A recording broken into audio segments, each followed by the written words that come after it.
Kemudian Al-Fatihah kedua kita khususkan seluruh jamaah Masjid Nurul Islam. Mugi-mugi pinaringan sehat sedaya. Panjang umur, rezekinya lancar barokah, usaha maju karir meningkat, hajat dan keinginan serta mimpi dikabul oleh Allah SWT. Dijauhkan dari segala musibah, dijauhkan dari segala penyakit.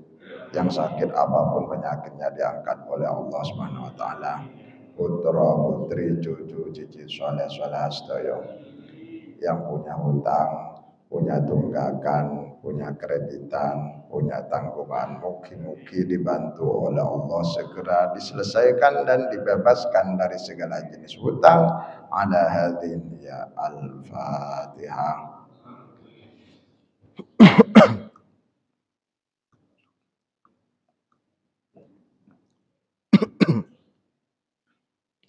Bismillahirrahmanirrahim. Alhamdulillahilladzi an'ama ilaina bi ni'matil iman wal islam. Allahumma shalli wa sallim wa barik ala sayyidina Muhammadin sallallahu alaihi wasallam wa ala alihi wa ashabihi al-kiram wa man tabi'ahum bi ihsanin ila yaumiz ziham. Amma ba'du, faqala al-muallif rahimahullahu ta'ala wa nafa'ana bihi wa bi ulumihi fid dharain amin. Sehat? Sehat? Ada yang enggak sehat enggak? Sehat semua, alhamdulillah. Wong urip niku yang paling penting sehat. Nomor loro mantun sehat, duwe akeh. Sehat tok gak duwe sumpet. Sehat, duwe akeh, bojo ayu. Alhamdulillah. Pun ngoten mawon, pun nggih.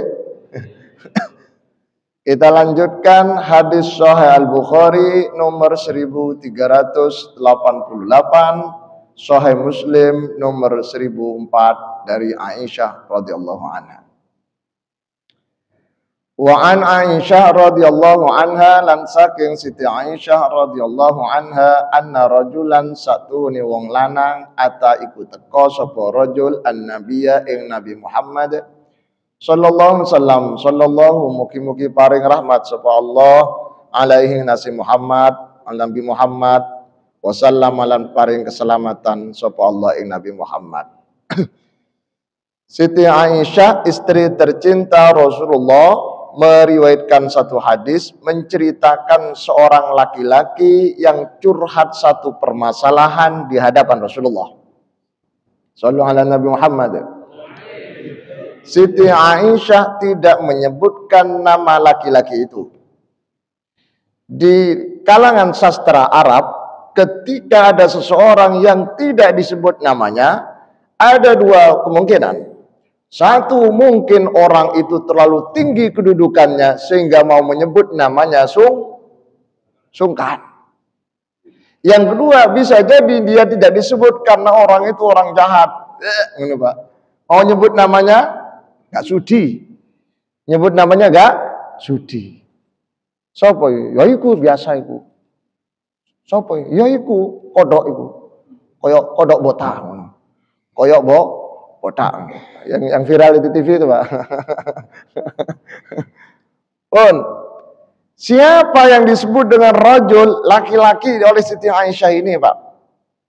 Ini masuk golongan yang pertama, yaitu orang yang mulia, biasanya kalau menyebut namanya sungkan, sehingga disebutkan seseorang, beliau. Dia adalah Ibnu Hajar menyebutkan dia adalah sahabat yang mulia, sahabat Rasulullah, namanya Sa'ad bin Abi Waqqas. Kenal? Pernah dengar ya? Di mana? Di sini. Sa'ad bin Abi Waqqas radhiyallahu anhu. Kenapa Sa'ad bin Abi Waqqas mulia? Karena Sa'ad bin Abi Waqqas di antara 10 sahabat yang langsung dijamin masuk surga. Allahumma amin. Mugi-mugi sedaya panjenengan dicatat ahli surga. Sehingga amin ku napa nggih? Nggih Pak Jalil. Sehingga amin napa? Kula dongaaken kok gak amin. Lali. Rasulullah katakan Abu Bakrin fil jannah. Sahabat Abu Bakar As-Siddiq masuk surga. Jelas bagaimana perannya sahabat Abu Bakar. Bagaimana perannya sahabat Abu Bakar ketika terjadi konflik, hampir konflik antara kaum Muhajirin dengan kaum Ansor. Abu Bakar datang, selesai. Bagaimana perannya sahabat Abu Bakar ketika Rasulullah sakit, beliau maju. Bagaimana andilnya Abu Bakar ketika kisah Isra Mi'raj, orang-orang banyak yang murtad, orang-orang yang mukmin awalnya menjadi murtad, kemudian banyak yang ingkar. Hanya kata Abu Bakar, jangankan cuma segitu ceritanya, itu biasa bagi seorang Nabi dan Rasul. Lebih dari itu, la asaddaqu, saya akan lebih percaya kalau itu yang mengucapkan adalah Rasulullah. Sehingga sejak saat itu Abu Bakar Siddiq, Abu Bakar bin Abi Quhafa diberi gelar As-Siddiq, yaitu orang yang selalu membenarkan apa yang disampaikan Rasulullah. Sallallahu alaihi Muhammad. Abu Bakar fil jannah, Umar fil jannah, Umar bin Khattab. Utsman fil jannah, Utsman bin Affan masuk surga. Langsung disebutkan, Pak. Aliyun fil jannah, Ali bin Abi Thalib. Zubair bin Awam fil jannah. Yang ke-7 ya, 6. Yang 6, Talha bin Ubaidillah fil jannah. Sa'ad bin Abi Waqqas fil jannah. Abdurrahman bin Auf fil jannah. Sa'id bin Zaid fil jannah.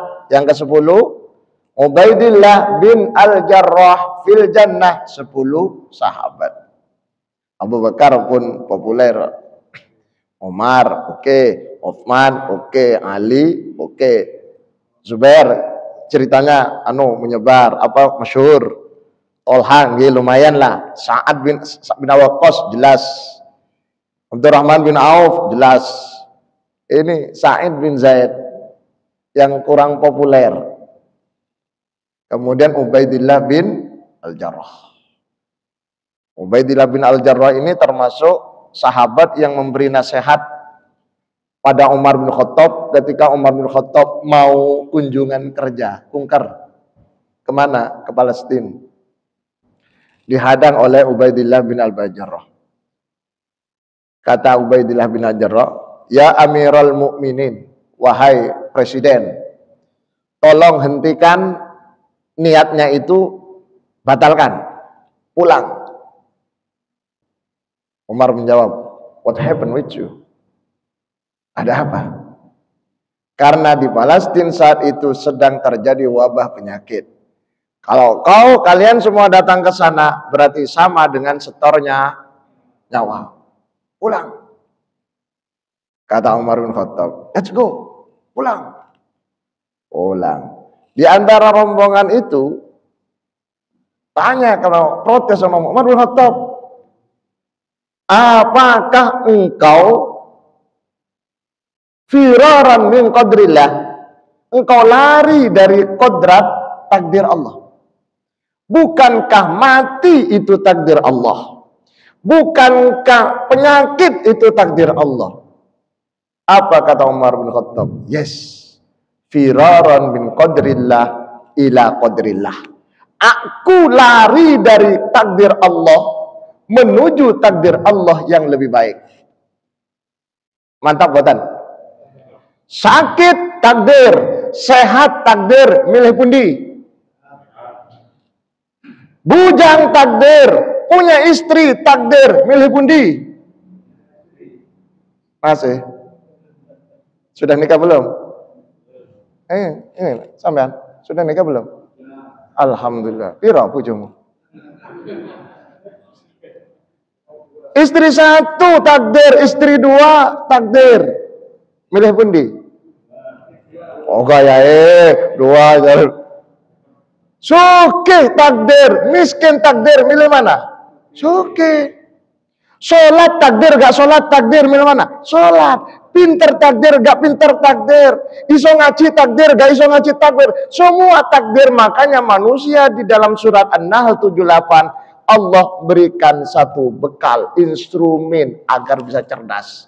Wallahu akhrajakum min butuni ummahatikum la ta'lamuna syai'a wa ja'alakum sam'a wal absara wal afidah. Allah bekali kuping, mata, hati, biar bisa memfilter, bisa memilih mana yang baik, where is the good one and where is the bad one, mana yang baik, mana yang tidak baik. Tentunya manusia yang baik akan milih yang baik. Memang semua takdir Allah, tapi Allah berikan instrumen agar manusia bisa milih. Kan ada pertanyaan, mengapa Allah tidak menjadikan semua umat manusia ini mukmin semua, Pak? Gak ada kafir-kafiran. Kalau dijadikan mukmin semua ya sudah, gak usah dunia, Pak. Lalu neraka isinya siapa? Itulah yang disebut dengan ujian. Manusia dikasih instrumen, dikasih akal, dikasih nafsu, dikasih nurani, dikasih instrumen berupa syariat sebagai kendaraan agar bisa memilah dan memilih mana yang baik dan mana yang tidak baik. Manusia yang normal pasti milih yang baik. Ayo Pak, ada daging ayam, satunya daging kata, Pak. Milih pundi? Ayam. Berarti normal, sehat. Sehat, Pak. Sehat. Anak kecil dikasih susu, ini dikasih jamu, berontak. Ngerti anak kecil mana yang manis, mana yang pernah kecil nggak? Langsung besar. Yes. Saya balik Pak ya. Jadi Umar bin Khattab itu, ini sahabat yang nomor 10 yang dijamin masuk surga, namanya Ubaidillah bin Al-Jarrah, pernah memberikan nasihat pada Umar bin Khattab agar tidak masuk Palestina waktu itu karena di Palestina banyak penyakit. Umar balik Pak. Bukan karena takut takdir, tapi memilih takdir yang lebih baik. Apa-apa kita terima menjadi orang miskin. Gak boleh. Itu namanya pasrah terhadap takdir yang jelek. Munculnya syariat zakat, munculnya syariat sedekah, munculnya syariat infak, amal jariah, sedekah dan seterusnya dalam rangka mengentas kemiskinan. Jadi umat Islam, manusia semuanya itu aslinya diperintahkan untuk menjadi orang kaya. Do you understand? Ya siapa? 10. Nggih. Maka ojo titik-titik takdir. Loh kita karena harus menerima terhadap qada dan qadar, itu bagian dari rukun iman. Yes. Tapi takdir itu diawali dengan usaha. Orang pengen naik kelas, gak usah kelas Pak. Orang pengen bisa ngaji Pak, lancar, tartil, melalui proses belajar. Oh, aku tak berdoa pada Allah mudah-mudahan langsung iso mojo. Bisa enggak? Gak bisa, itu hukum alam. Allah mampu menciptakan dunia dalam kun. Innama amruhu idza arada syai'an ayaqula lahu kun fayakun. Mampu, tapi mengapa Allah tidak menciptakan dunia dalam sekejap? Tapi Allah menciptakan fi sittati ayyam 6 hari. Allah menciptakan dunia dan isinya selama 6 hari. Pertanyaan orang ateis, komunis dan PKI, mengapa Allah tidak menciptakan dalam sekejap? Apakah tidak mampu? Sangat mampu. Jangan seperti setan. Setan datang pada Nabi Idris, Pak. Tahu Nabi Idris? Nabi Idris itu hidup di masa Nabi Adam, Pak. Nabi Idris hidup di masa Nabi Adam. Nututi selama hidupnya Nabi Adam. Nabi Adam umur 600 tahun. Nabi Idris muncul diutus menjadi seorang nabi. Wadhkur fil kitabi Idris innahu kana siddiqan nabiyya wa rafa'nahu makanan aliyya. Makanya dalam sejarah, periode pertama periode Nabi Adam, periode kedua periodenya Nabi Nuh. Kenapa Nabi Idris tidak disebut periode kedua? Karena Nabi Idris hidupnya semasa dengan Nabi Adam. Nabi Adam umur 600 tahun, total Nabi Adam umur 1050 tahun. Dalam riwayat lain umur 1000 tahun. Nabi Nuh 950 tahun. Jenengan berapa? Sudah 100 belum? Wah, tak dungakno panjang umur kafe. Nabi Idris ketika Nabi Idris adalah orang yang pertama kali menciptakan sistem pendidikan, madrasah, sekolah, kampus, pengajian. Satu.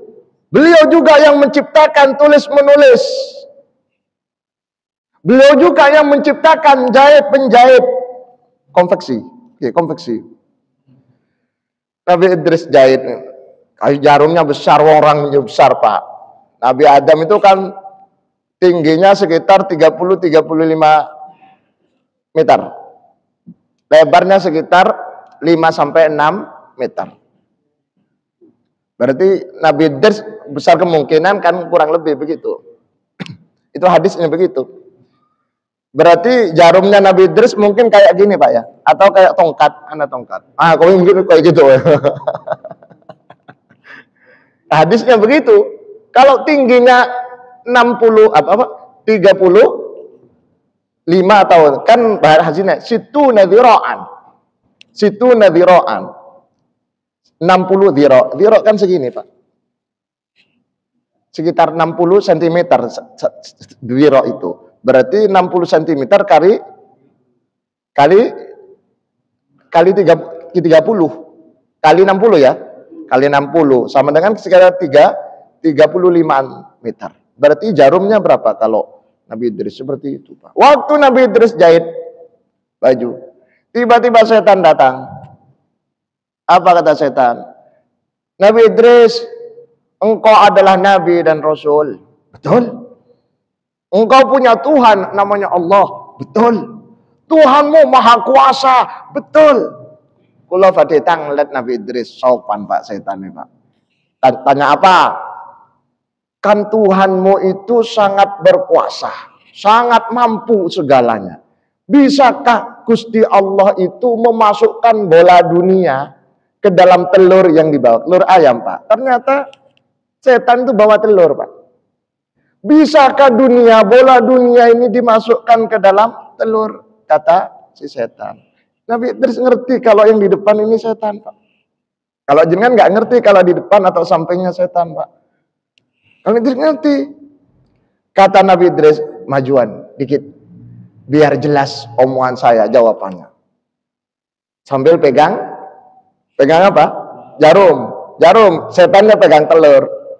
Kata Nabi Idris, hei bro, Gusti Allah sangat mampu, sangat kuasa. Jangankan cuma memasukkan bola dunia ke dalam telur itu. Allah sangat mampu memasukkan jarum ini ke matamu. Disuntuk, Pak. Tunduk. Itu ceritanya. Itu ceritanya, Pak. Ceritanya begitu. Seperti yang dikutip oleh Syekh Ibnu Athaillah Sakandari dalam kitab Syarhul Hikam.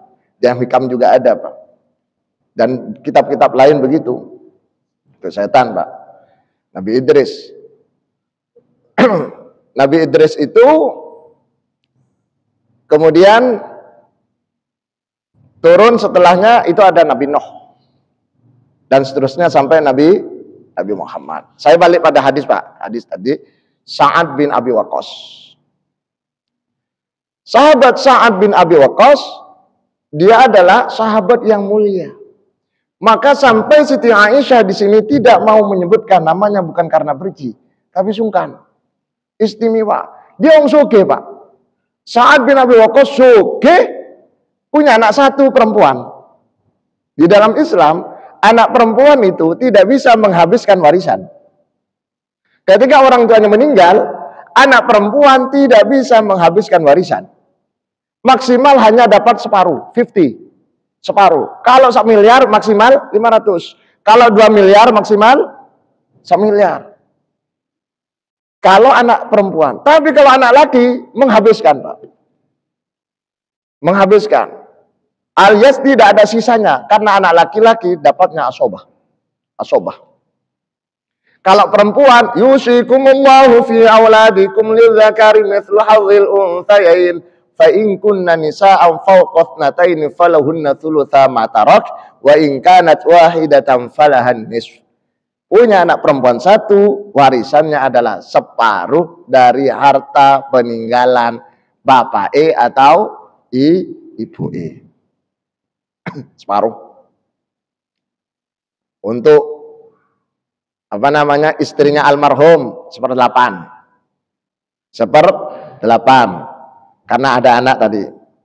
Kalau yang meninggal perempuannya berarti suaminya almarhumah dapat 1/4 karena ada anak. 1/4, 1/4 bukan 1/4 anu sepeda motor juga, Pak. 1/4 gitu ya. Terus kalau masih punya orang tua 1/6. Sisanya, berapapun sisanya kalau ada anak laki-laki habis. Tapi kalau tidak ada anak laki-laki, anak perempuan toh hanya dapat 500. 50, separuh. Sisanya bisa mencolot ke pamannya atau Pak Leknya, Pak D, termasuk enggak. Adiknya itu sudah dapat separuh itu, Pak.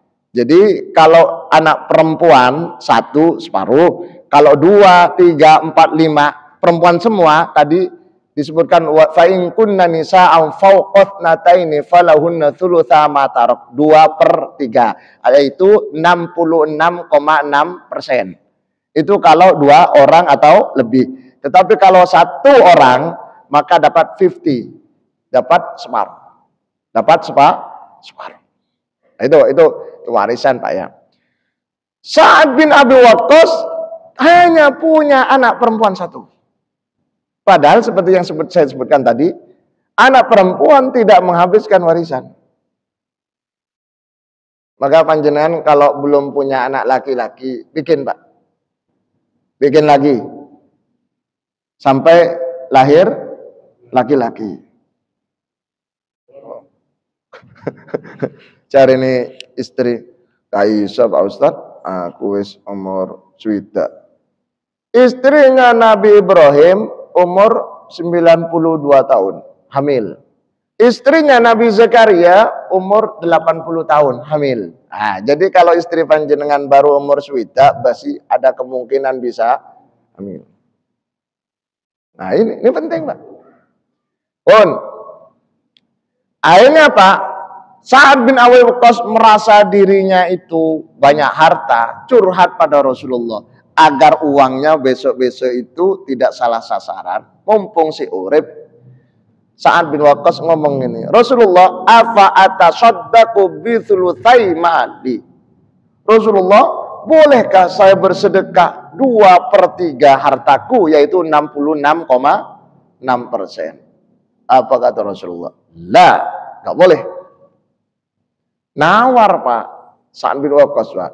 Afa atasaddaqu bisyatrihi, bolehkah saya bersedekah dengan separuh hartaku? Rasulullah katakan, la, enggak boleh. Nawar lagi, Pak. Ya Rasulullah, qultu afa atasaddaqu bi thuluthihi, bolehkah kalau 1/3? 1/3 berarti 33,3%. Rasulullah kaget, ats-thulutsu katsir, 1/3 itu banyak.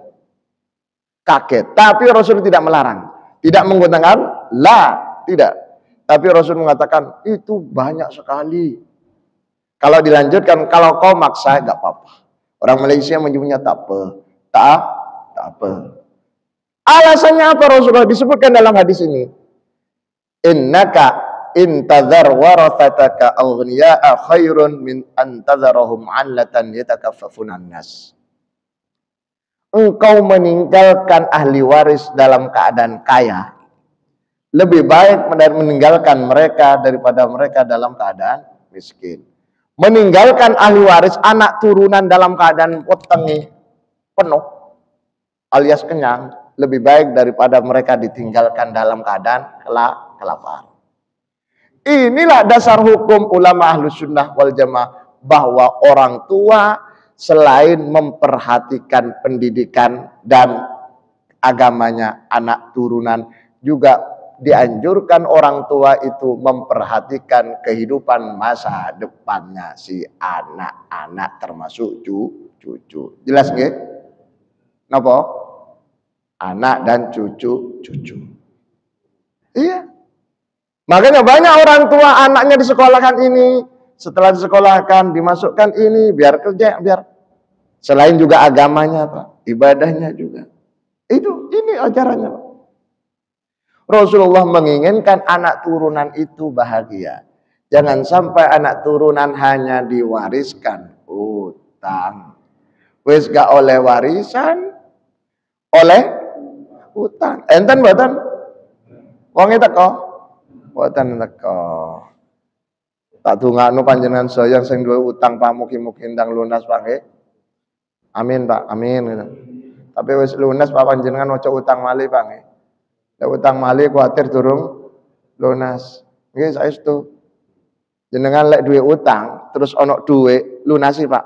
Ojo ngenteni jatuh tempo. Ojo ngenteni jatuh tempo. Kuwatir nyuwun sewu, naudzubillah min dzalik, kuwatir meninggal. Utang belum lunas. Seperti beberapa pertemuan yang lalu saya sebutkan, rohnya orang mati itu terkatung-katung, ditolak oleh langit, tidak disetor oleh malaikat ketika punya utang. Nafsul mu'min mu'allaqatun bidaini hatta yuqda'an. Rohnya, nyawanya orang mukmin ketika dicabut, dia ditolak Pak, belum disetor. Nunggu utangnya sampai dilunasi. Berarti kalau belum dilunas, ya belum. Kecuali dia tidak bisa nyaur utang itu dikarenakan betul-betul miskin, mau nyaur Pak, tapi duit nggak ono, itu dimakfu Pak, itu tetap di store. Tapi kalau orangnya sugih, namun karena karakternya nggak gelem nyaur, kan enten wong sugih Pak, seneng utang, enten nggih, enten wong sugih seneng utang. Raka, anu ki kopi sih, nggak tahu bayar. Mentang-mentang sugih. Enten mboten? Kelambi napa Pak? Oh biru. Pun kula lanjut hadis berikutnya. Ini betapa Rasulullah itu memperhatikan nasibnya anak-anak. Sehingga muncul istilah yatim Pak. Ketika orang tuanya meninggal, Rasulullah katakan, anak wal yatim kahatain. Saya dengan anak yatim seperti ini Pak, dempet. Maka Rasulullah mengatakan demikian agar umat Islam itu memperhatikan anak yatim. Kenapa kok anak yatim Pak? Kok Rasulullah tidak mengatakan anak waddu'afa, orang-orang miskin? Karena rata-rata anak yatim waktu itu roto Pak, biasanya miskin dan terlantar. Kenapa kok terlantar? Karena ibunya cantik Pak. Nikah lagi, anak terlantar. Artinya apa? Ketika panjenengan suruh milih anak ono yatim sugih, situ gak yatim tapi terlantar. Milih pundi Pak? Maksudnya sedekah. Yang doa apa? Bolehkah kita bersedekah pada anak yatim yang sugih? Kalau pertanyaannya boleh apa tidak? Jawabannya boleh. Kalau bolehnya boleh. Tapi afdal mana? Kita bantu anak orang miskin mau sekolah sampai gak sekolah Pak. Karena daftar aja gak bisa Pak. Larang sekolah Pak. Saya tadi mampir ke ada salah satu wali santri Pak. Miskin, mampir kan ngekos Pak. Wali santri. Opo gak sekolah? Ternyata mau sekolah Pak. Ini negeri gak diterima. Karena zonanya terlalu jauh. Nilai gak nutut Pak.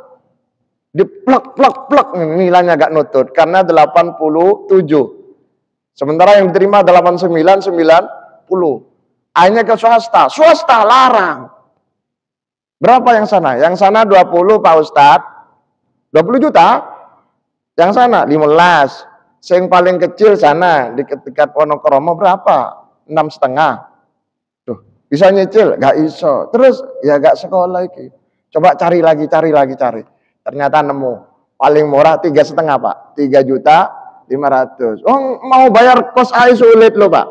Saya lihat di kan kos sama tempat berasnya sama apa namanya? Masak itu apa namanya? Rice cooker. Ikur tak delok sekoi titik. Gak ono beras sih Pak. Terus makannya karo apa? Nasi putih tok. Hanya kalau kebetulan ada bawah mie goreng 2 Pak. Tak kasihkan mie goreng 2. Uang 20.000. Kok sedikit? Ya adanya 20. Itu Pak. Artinya apa Pak? Artinya orang miskin itu subhanallah harus diperhatikan. Makanya kalau milih anak yatim, usahakan anak yatim yang miskin. Lek suge terkadang ngomel Pak. Ah, saya ketewai sampai manggil-manggil cucuku. Ajak gelem le. Ajak gelem, saya ketewai ngono Pak. Walaupun aslinya itu agak ngormat Pak. Uang mau ngasih itu berapapun harus dihormat. Nyun sewu Pak, ini pembelajaran kita semua. Jenengan dikasih apapun, uang, jajan, makanan, apapun Pak. Jenengan ucapkan alhamdulillah, ngomong matur suwun. Matur suwun. Abah Jalil ngajak kula mangan teng warung. Terus Joan ini ku tegan bakar. Seiling kula tahun 2011 biyen. Unjukan ini apa Pak? Tegan bakar. Mbok lali ya. Lali kalau nggone pun dilali Pak. Saking suwe gak ngajak maning. Boten jaluk, boten cuma ngandani lali loh. Cuma gak nyantol-nyantol Abah Jalil ya. Bahkan saking pentingnya untuk membantu apa Pak? Membantu orang miskin itu Pak. Sampai di dalam surat Al-Munafiqun ayat 10 ya. Potongan ayatnya begini. Qala rabbi laula akhartani ila ajalin qarib la asaddaqa wa akum minas sholihin. Ya Allah, andaikan kau memberi kesempatan sebentar lagi, sebentar saja untuk hidup diluai, maka sisa hidupku hanya untuk bersedekah. Kenapa kok begitu Pak? Karena orang mati itu tahu, diperlihatkan pahala sedekah itu melebihi dari ibadah yang lain. Jangan sholat pahalanya besar Pak, tapi sholat itu hubungannya dengan Allah. Kalau sedekah, jangan sedekah, orang yang diberi sedekah senang, Gusti Allah senangkan perintahnya, Nabi Muhammad senang perintahnya Pak. Semua senang Pak.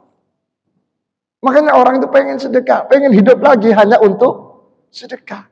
Makanya Sa'ad bin Abi Waqqas ini Pak datang pada Rasulullah. Ya Rasulullah, hadis berikutnya ya Pak ya. Inna ummi uftulitat nafsuha walam tusi. Rasulullah, ibu saya itu meninggal secara tiba-tiba tanpa sakit, tanpa janjian. Kalau sakit kan sudah persiapan Pak ya. Itu gak sakit, gak apa, sehat langsung mati. Naudzubillah min dzalik.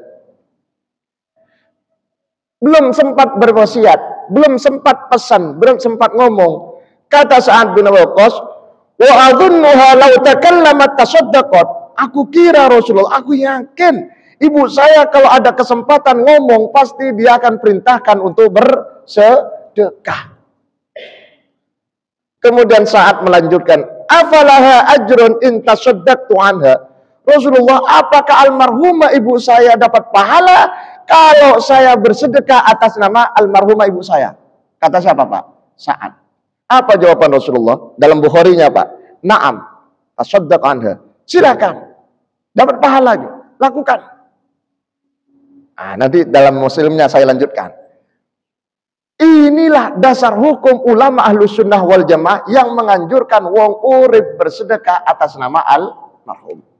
Jelas, semua ulama sepakat di dunia bahwa sedekah itu pahalanya sangat dinanti oleh orang yang meninggal. Nah, pertanyaannya, apakah harus disebutkan ini sedekahnya ini, air ini sedekahnya almarhum ini? Bismillahirrahmanirrahim. Kalau anak tidak perlu disebut Pak. Jenengan sedekah, misal lupa gak nyebutkan bahwa ini sedekahnya almarhum atau almarhumah bapak, apa? Otomatis orang tua almarhum dapat. Kenapa? Jangankan sedekah, jenengan sholat, orang tuanya meninggal itu dapat pahala Pak dari sholatnya jenengan. Jenengan ikut ngaji Rebu kedua ini, jenengan ngaji pahalanya ngalir pada almarhum almarhumah. Walaupun ada niat sedekah, gak ada niat, langsung ngalir Pak. Kenapa? Karena keberadaan jenengan itu berkat usaha dan jerih payah dari almarhum almarhumah orang tuanya. Mustahil orang itu ada kalau tidak ada ibu dan bapak. Betul apa betul? Ada langsung tumbuh dari batu, ini Pak. Ada nggak Pak? Nggak ada. Mesti lahir dari ibu, ibu hamil dari bapak. Betul apa betul? Betul. Tapi kalau sedekah bukan untuk orang tua, misalkan sedekah suami untuk almarhum istrinya, almarhumah istrinya, sedekah istri untuk almarhum suaminya, sedekah saudara untuk saudaranya, untuk temannya dan seterusnya, maka dibutuhkan niat. Niat. Ini sedekahnya almarhum bibi saya yang meninggal tahun lalu. Ini sedekahnya teman saya, teman kelas yang meninggal bulan lalu dan seterusnya. Diniati Pak. Tapi kalau orang tua niat gak niat nyampe otomatis yang disebut dengan amal jariah. Salah satu amal jariahnya orang tua adalah punya anak soleh. Anak soleh ciri khasnya ibadah. Ibadahnya anak soleh tanpa doa pun orang tua sudah dapat pahala. Makanya eman kalau ada orang punya anak, anaknya gak gelem sholat. Enten mboten? Tiang pundi? Surabaya. Sanes tiang rungkut mboten. Surabaya. Anaknya kuata, gak ono sing sholat. Apakah orang tua disiksa gara-gara anak tidak sholat? Tergantung prosesnya.